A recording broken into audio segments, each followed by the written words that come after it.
கிறிஸ்துவில் மிகவும் பிரியமானவர்களே, நம் அருள்நாதர் இயேசு நம்மோடு இருப்பது மிகப்பெரிய ஒரு சந்தோஷம்.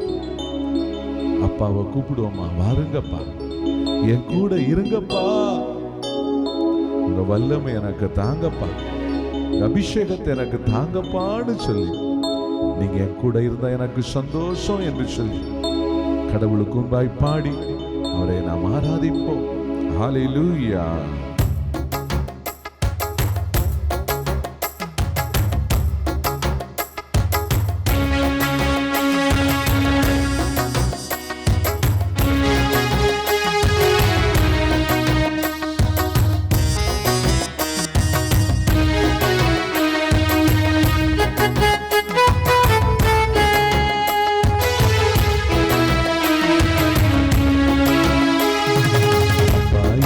நீங்க வந்தா சந்தோஷம் எனக்கு, நீங்க இல்ல ஆராதனை வேண்டாமே எனக்கு. அப்பா இயேசு நீங்க வந்தா சந்தோஷம் எனக்கு, நீங்க இல்ல ஆராதனை வேண்டாமே எனக்கு. வாருங்கப்பா, வரந்தாருங்கப்பா, கேளுங்கப்பா, ஜெபம் கேளுங்கப்பா. வாருங்கப்பா, வரந்தாருங்கப்பா, கேளுங்கப்பா, ஜெபம் கேளுங்கப்பா. அப்பா இயேசு நீங்க வந்தா சந்தோஷம் எனக்கு, நீங்க இல்ல ஆராதனை வேண்டாமே எனக்கு. அப்பா இயேசு நீங்க வந்தா சந்தோஷம் எனக்கு, நீங்க இல்ல ஆராதனை வேண்டாமே எனக்கு.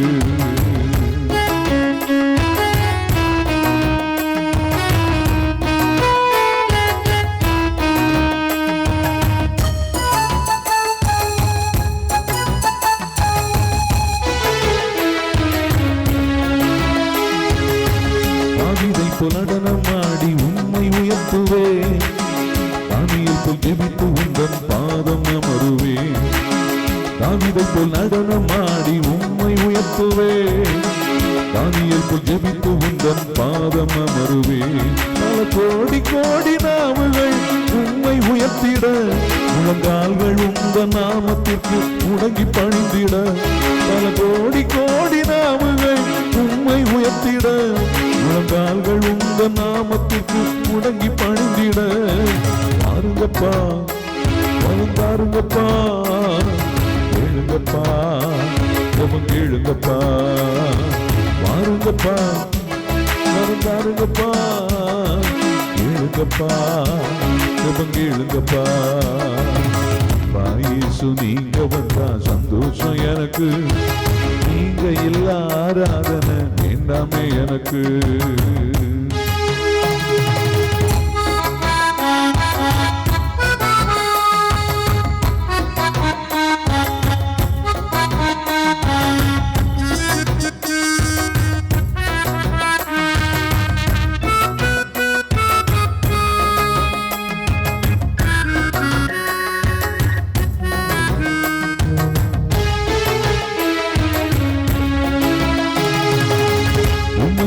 ஆராதித்தால் தோல்வி எனக்கில்ல, உம்மை நான் ஸ்தோத்தரித்தால் தொல்லை எனக்கில்ல. உம்மை நான் ஆராதித்தால் தோல்வி எனக்கில்ல, உம்மை நான் ஸ்தோத்தரித்தால் தொல்லை எனக்கில்ல. நீங்க செய்த நன்மைக்கு நான் என்னத்தை செலுத்துவேன், நாள் முழுதும் உன் பாதம் மகிழ்ந்து தொழுவேன்.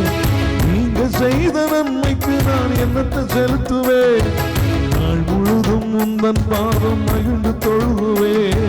வாருங்கப்பா, வரந்தாருங்கப்பா, கேளுங்கப்பா, வரம் கேளுங்கப்பா. வாருங்கப்பா, வரந்தாருங்கப்பா, கேளுங்கப்பா, ஜெபம் கேளுங்கப்பா. அப்பா இயேசு நீங்க வந்தா சந்தோஷம் எனக்கு, நீங்க இல்ல ஆராதனை வேண்டாமே எனக்கு.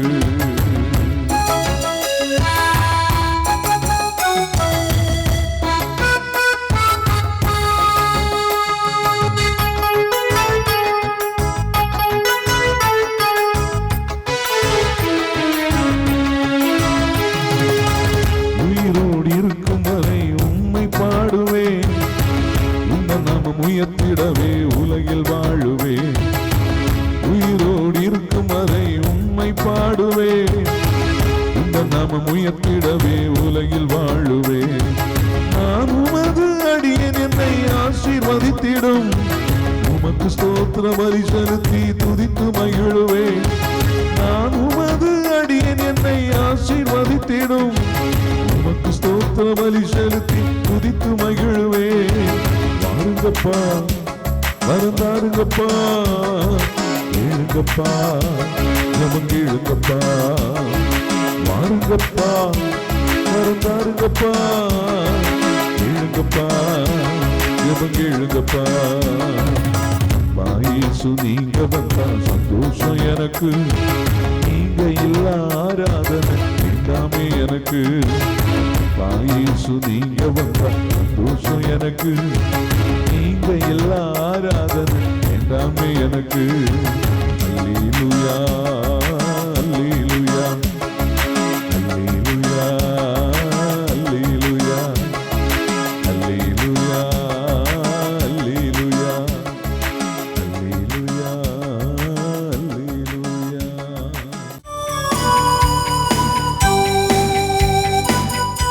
அன்பின் உள்ளங்களை, இன்னைக்கு நாம படிச்ச நற்செய்தி நம்ம எல்லாருக்கும் ரொம்பவும் தெரிஞ்ச ஒரு பகுதி. இப்போ இயேசு ஆண்டவரும் அவருடைய சீடர்களும் ஒரு படகுல பயணிக்கிறாங்க. இயேசு ஆண்டவர் என்ன பண்றாரு?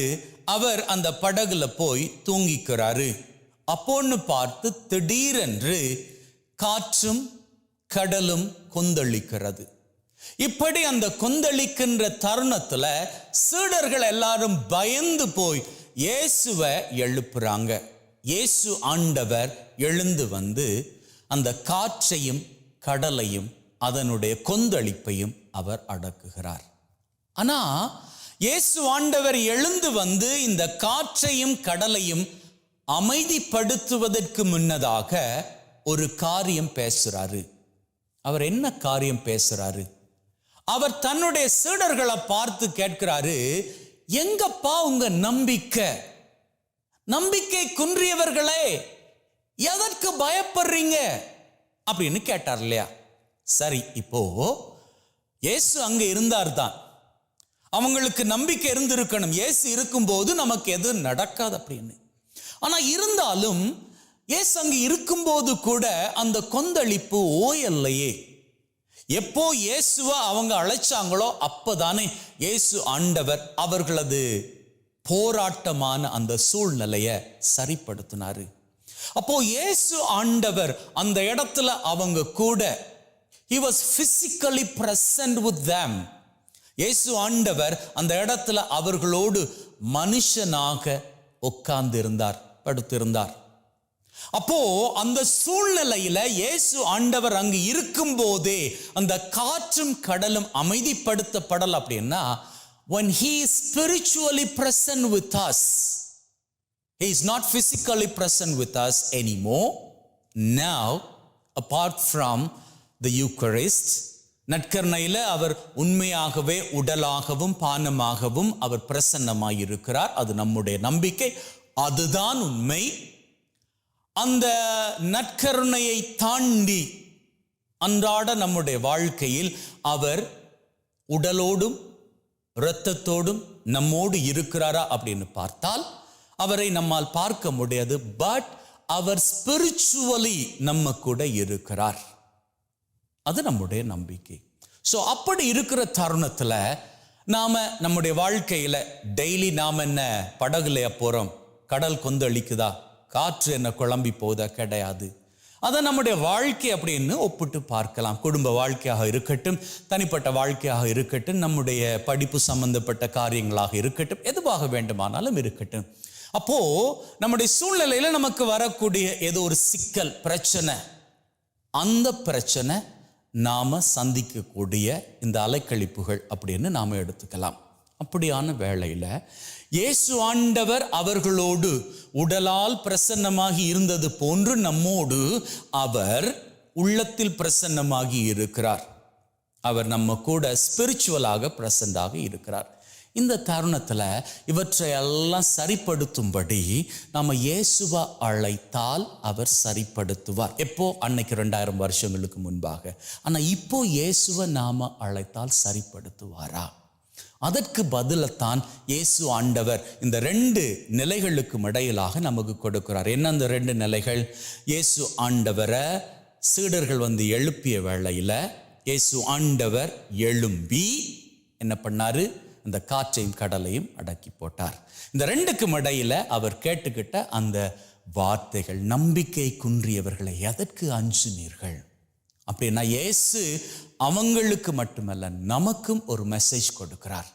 இன்னைக்கு நீங்க கடந்து போய்கிட்டு இருக்கிறீங்க இல்லையா, இந்த சூழ்நிலை, இந்த பிரச்சனை, இந்த ஃபைனான்சியல் ஸ்ட்ரகிள் அல்லது ஹெல்த் ப்ராப்ளம். இப்போ நீங்க 20 இருந்தானே, 70 இருந்தானே, 90 இருந்தானே, சரி 100களை தொட்டவர்களாக இருந்தா என்ன, எல்லாருக்கும் வியாதி வருவது உண்டு தானே. ஏன்னா அந்த உடல் பலவீனம் அடையக்கூடியது. நாளுக்கு நாள் இந்த உடல் பலவீனம் அடைந்து கொண்டு போகக்கூடியது. அப்போதானே இந்த உடல்ல இருந்து நாம விடுதலை ஆகி தெய்வத்தை சீக்கிரமாக போய் பார்த்து கொள்ளலாம். அப்போ இந்த உடலுக்கு உத்தரவாதம் கிடையாது. இந்த உடல் என்னதான் பலவீனப்பட்டாலும் உள்ளத்துல இருக்கக்கூடிய தெய்வம், அன்றாட நாம சந்திக்கக்கூடிய இந்த பிரச்சனைகள்ல நாம பயந்து போய் ஆண்டவரே அப்படின்னு சொல்லி நாங்க இந்த பிரச்சனையால மடிய போறோமே அப்படின்னு அவர்கிட்ட போகணும் அப்படின்னு அவர் எதிர்பார்ப்பது கிடையாது. இயேசு என்கிற நாமத்திற்கு எல்லா வல்லமையும் உண்டு, சகல வல்லமையும் உண்டு. என்னென்ன வல்லமை? இயேசு தன்னுடைய நாமத்துல பேய்களை ஓட்டினார், வியாதிகளை சுகப்படுத்தினார், அற்புத காரியங்களை பண்ணினார், அப்பத்தையும் மீனையும் தொட்டார், பலுகி பெருகியது. அவருடைய நாமத்திற்கு அத்தனை வல்லமையும் உண்டு. அப்ப நாம என்ன பண்ணணும்? சீடர்கள் அன்னைக்கு இயேசு கிட்ட போய் பயத்தோடு பேசினார்கள். அப்படி பயத்தோடு பேசியபடியால் தான் அந்த பயத்தை பார்த்த தெய்வம், ஏப்பா பயப்படுறீங்க, எதுக்கு பயப்படணும், நான் தான் அவங்க கூட இருக்கிறேனே, உங்களுக்கு நம்பிக்கை இல்லை அப்படின்னு கேட்டார். நீங்க ஏன் பயப்படுறீங்க? அதே கேள்வி இன்னைக்கு இயேசு உங்களை பார்த்து கேட்கிறார். எதற்காக பயப்படுறீங்க? தீர்க்க முடியாத பிரச்சனை அப்படின்னு எதுவுமே கிடையாதுங்க. எல்லா பிரச்சனைகளுக்கும் தீர்வு உண்டு. இன்னைக்கு நம்முடைய பிரச்சனை என்ன தெரியுமா? எல்லாத்தையும் பத்தி கவலைப்படுறது. கவலைப்பட்டு கவலைப்பட்டு கவலைப்பட்டு பயந்து பயந்து பயந்து வாழ்ந்துட்டே இருக்கிறது. இப்படி பயந்து பயந்து நாம வாழ்றதால நமக்கு எல்லாமே சரிவர போறதே கிடையாது. நாம கவலைப்படுவதில் 85% பிரச்சனைகள் வரப்போவதே கிடையாதுங்க. அதிலும் 14.5% பிரச்சனைகள் அதை சுலபமாக தீர்த்துக்க கூடிய வல்லமையை தெய்வம் நமக்கு கொடுத்திருக்கிறார். வெறும் 0.5% பிரச்சனைகள் அதை கூட நாம விவேகமாக யோசிச்சா கையாண்டு போயிட்டே இருக்கலாங்க. ஆனா இங்க பல பேருடைய பிரச்சனை என்ன தெரியுமா? ஒரு காரியம் நமக்கு நடப்பதற்கு முன்னதாகவே அதை குறித்து நினைச்சு நினைச்சு நினைச்சு worry பண்ணி கற்பனையில ஒரு தரம் அவன் பிரச்சனையில வாழ்றான். அதுக்கப்புறம் அது நடந்து விட்டால் ஒரு வேளையில நிஜத்துல அந்த பிரச்சனையை சந்திக்கிறான். ஆனா நடக்கல அப்படி என்ன வீண் தானே. ஆண்டவர் அதைத்தான் சொல்றாரு, எதுக்கப்பா பயப்படுற, நான் தான் இருக்கிறேனே, உனக்கு அழியாத நாமத்தை நான் கொடுத்திருக்கிறேன். இயேசு அப்படி என்கிற நாமத்தை கொடுத்திருக்கிறேன். இயேசுவின் நாமத்திலே நான் சந்திக்கிற இந்த பிரச்சனை என்னை விட்டு காணாம போகணும் அப்படின்னு தைரியமாக சொல்லி பாருங்க. இயேசுவின் நாமத்துல நாளைய குறித்து நான் கவலைப்படுறேன், இந்த கவலை என்னை விட்டு போயிடணும் அப்படின்னு சொல்லி பாருங்க. நிச்சயமாக நிச்சயமாக மனசுல அமைதி பிறக்கும். எப்படி இயேசுவின் நாமத்துல காற்றும் கடலும் அன்னைக்கு அமைதிப்படுத்தப்பட்டதோ அதே போன்று இன்னைக்கு உங்க வாழ்க்கையில இருக்கக்கூடிய பலதரப்பட்ட தத்தளிப்பின் காரியங்கள் அமைதிப்படுத்தப்படு. நீங்க எந்த வயதினராக இருந்துட்டு போங்க, காரியமே இல்லை. குழந்தையா இருங்க, வயதானவர்களாக இருங்க, இடப்பட்ட நடுத்தர வயதுள்ளவர்களாக இருந்த எல்லாருக்கும் இயேசுவின் நாமத்தின் வல்லமை கொடுக்கப்பட்டு இருக்கிறது. அவருடைய நாமத்தை சொல்லி எதை வேணாலும் கேளுங்க. மற்றவங்களை பொறுத்த மட்டும் இது நியாயமானதா நியாயம் இல்லையா அப்படின்லாம் யோசிக்காதீங்க. உங்களுக்கு என்ன வேணுமோ கேளுங்க. நீங்க கேட்கிற வேளையில தெய்வம் செய்து கொடுப்பார். ஒரு வேளையில நீங்க எதிர்பார்க்கிற விதத்தில் அவர் செய்து கொடுக்க மாட்டார். He has his own way of doing things. உங்க வேலை என்ன தெரியுமா? நம்பிக்கை அப்படிங்கிற விதையை விதைப்பது தான். நீங்க விதைக்கிற விதை சமயங்கள்ல மாமரத்தின் விதையாக இருக்கலாம். அது சீக்கிரமாகவே நிலத்தை விட்டு வெளியே புறப்பட்டு மரமாக தோன்றலாம். ஆனா அதே தருணத்துல நீங்க விதைக்கக்கூடிய விதை மூங்கில் விதையாக இருந்தால் அதற்கு காலம் எடுத்துக்கொள்ளும். அதற்காக அது முளைத்தே வெளியே வராது அப்படின்னு நினைச்சுக்காதீங்க. அதற்கு நீங்க தண்ணீர் ஊற்றுங்க. நம்பிக்கை என்கின்ற ஆசீர்வாதம் உள்ள தண்ணீரை ஊற்றுங்க, ஊற்றிக்கிட்டே இருங்க. நம்பிக்கை என்கின்ற விதைக்கு நம்பிக்கையின் நீர்ப்பாய்ச்சலை கொடுங்க. அப்படி கொடுத்துக்கிட்டே இருங்க.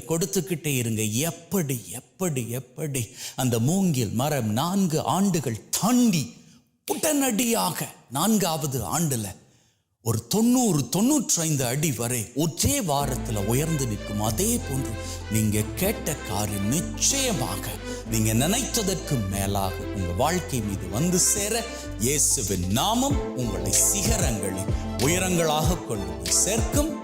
ஆமென். நீதிமொழிகள் 8ஆம் அதிகாரம் 13வது வசனம். ஆண்டவருக்கு அஞ்சுவது தீமையை பகைக்கச் செய்யும், ஆணவத்தையும் இருமாப்பையும் தீமையையும் உருட்டையும் புரட்டையும் நான் வெறுக்கின்றேன். Price the Lord. நல்ல கைகளை உயர்த்தி சொல்லுங்க அல்லேலூயா. எனக்கு பிரியமானவர்களே, நம்முடைய அன்பு தாய் அன்னை மரியாவுடைய பரிந்துரையை நாம் நாடக்கூடியவர்கள், ஜெபிக்கக்கூடியவர்கள், கடவுளை தேடுகிறோம். Price the Lord. பல விதத்திலே நாம் நம்முடைய இருதயத்திலிருந்து கடவுளுக்கு பிரியமானது என்ன, கடவுளுக்கு விருப்பமானது என்ன என்ற ஒரு தேடுதல்களை நாம் வைத்திருக்கிறோம். அல்லேலூயா. Praise the Lord. கடவுளுக்கு என்ன பிடிக்கும், கடவுளுக்கு என்ன பிடிக்கும் என்று மனிதர்களாகிய நாம் என்ன செய்கிறோம்? கடவுளுக்கு இது பிடிக்கும் அது பிடிக்கும்னு என்ன செய்கிறோம்? நிறைய மனசுல என்னெல்லாம் தோன்றுகிறதோ அதையெல்லாம் செய்கிறோம். Price the Lord. அநேகருக்கு கடவுளுக்கு பிடித்தது என்ன அப்படிங்கும் பொழுது நம்ம நிறைய காரியங்களை இந்த உலக பிரகாரமாக நிறைவேற்றுகிறோம். ஒருவர் சொன்னார், நான் வாங்கி கொடுக்குற இந்த திருவிழாவுக்கு வாங்கி கொடுக்குற பூவோட விலை மட்டும் 1 லட்சம் ரூபாய். ஒரு நாள் திருவிழாவுக்கு பயன்படுத்துகிற பூவோட விலை 1 லட்சம் ரூபா அப்படின்னாரு. அப்போ அவர் நினைக்கிறாரு, இந்த பூவெல்லாம் வச்சு நல்லா டெக்கரேட் பண்ணிட்டா இதெல்லாம் யாருக்கு போய் சேர்ந்துரும் சொல்லுங்க? கடவுளுக்கு போய் சேர்ந்துடும். இது அவருடைய ஒரு மனநிலைமை. சில பேர் என்னிடத்தில் பார்க்க சொல்லுவாங்க, நாங்கள் ஒரு 1000 பேருக்கு உணவு கொடுக்குறோம், இந்த அசன பண்டிகை கொண்டாடுறோம், அதனால கடவுள் நிச்சயமா அதான் கடவுள் விரும்புகிறாரு அப்படின்னு அவங்க சொல்லும்போது சரி ஓகே, இதுவும் அவங்களுடைய மனசில் இருக்கிறது. சில பேர் சொல்லுவாங்க, நாங்கள் இந்த சர்ச்சைக்கு நாங்கள் இவ்வளோ கொடுக்குறோம், நாங்கள் இந்த ஊழியத்தை தாங்குகிறோம், நாங்கள் என்ன செய்கிறோம், இந்த ஜப இதுக்கு கொடுக்குறோம், பல காரியங்களை சொல்லி இதெல்லாம் கடவுளுக்கு பிரியமானது ஏற்றது என்று நினைக்கிறதை பார்க்கிறோம். Price the Lord. ஆனால் பிரியமானவர்களே, இதெல்லாம் நம்முடைய ஒரு ஆத்ம திருப்திக்காக செய்யக்கூடிய காரியங்கள். Price the Lord. நீங்கள் வருத்தப்படக்கூடாது. அல்லேலூயா. நீங்களும் நானும் செய்கிற இந்த உலகத்தின் பிரகாரமான பல தேடுதல்கள் யாருடைய திருப்திக்கு சொல்லுங்க? யாருடைய திருப்திக்கு? நம்முடைய ஒரு ஆத்ம திருப்திக்காக நம்ம செய்கிறோம். இதான் பக்தி, இதான் தெய்வ பயம், இதுதான் கடவுள் விரும்புகிறார். அதனால ஒருத்தருக்கு காணிக்க கொடுத்தா, ஒரு ஊழியத்தை தாங்கினா, இதை செஞ்சா அதை செஞ்சான்னு சொல்லி சில காரியங்களை வைத்திருக்கிறோம். ஆனால் அடிப்படையான கடவுளுடைய விருப்பம் என்ன என்பதை யாரும் புரிந்து கொள்வதில்லை. Price the Lord. சொல்லுங்க அல்லேலூயா. கடவுள் என்ன விரும்புகிறார், கடவுளுக்கு என்ன தேவை, கடவுள் என்ன விரும்புகிறார் என்பதை முதலாவது நாம் தெரிந்து கொண்டோம் என்றால் நம்முடைய வாழ்க்கையில ரொம்ப லகுவான நம்முடைய பயணம், ஆன்மீக பயணம் ஒரு ஆசீர்வாதமான பயணமாக மாறும். Price the Lord. சொல்லுங்க அல்லேலூயா. அப்ப நான் முதலாவது கடவுளுக்கு என்ன விருப்பம் அப்படிங்கிறத நான் உங்களுக்கு காண்பித்து விட்டு இந்த நாளுடைய இந்த செய்திக்குள்ளாக நான் கடந்து செல்ல விரும்புகிறேன். கண்டிப்பாக ஆண்டவர் உங்களை எல்லாம் நிறைவாக ஆசீர்வதிப்பார். தயவு செய்து எடுத்துக்கொள்ளுங்கள். மீகா இறைவாக்கினுடைய புஸ்தகம் 6ஆம் அதிகாரம் 8வது வசனம். ஓ மானிடா, நல்லது எது என அவர் உனக்கு காட்டியிருக்கிறாரே. அல்லேலூயா. முதல்ல பாருங்க, ஆண்டவர் சொல்றாரு நேர்மையை கடைபிடித்தலையும் ஃபர்ஸ்ட், ரெண்டாவது இரக்கம் கொள்வதில் நாட்டம், ரெண்டாவது, மூன்றாவது உன் கடவுளுக்கு முன்பாக நீ தாழ்ச்சியோடு நடந்து கொள்வதையும் தவிர வேறு எதை ஆண்டவர் உன்னிடம் கேட்கிறார்? கை தட்டுங்க பாப்போம். நல்ல லிசன் பண்ணணும், நல்ல கவனிக்கணும். அல்லேலூயா. நீங்க நல்ல கவனிக்கணும். ஆண்டவர் என்ன விரும்புகிறார் அப்படின்னா, ஆண்டவர் நல்ல வைடூரியம், வைரம், தங்கம் அதெல்லாம் விரும்புகிறாரா? சொல்லுங்க, இப்படிலாம் ஏமாந்து போகக்கூடாது. Price the Lord. சத்தமா சொல்லுங்க அல்லேலூயா. கடவுள் வைரத்தை விரும்பல, தங்கத்தை விரும்பல.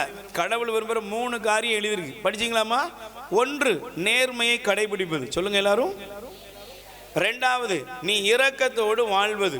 சொல்லுங்க எல்லாம். 2வது, மற்றவங்க மேல எல்லார் மேலே இரக்கம் உள்ளவளா இருக்கணும். 3வது, கடவுளுக்கு முன்பாக நீ உன்னை தாழ்ச்சி நிறைந்த ஒரு அனுபவம் உள்ள ஒருவராக நாம் வாழ வேண்டும். இதைத்தான் கடவுள் விரும்புகிறார். Price the Lord. சொல்லுங்க அல்லேலூயா.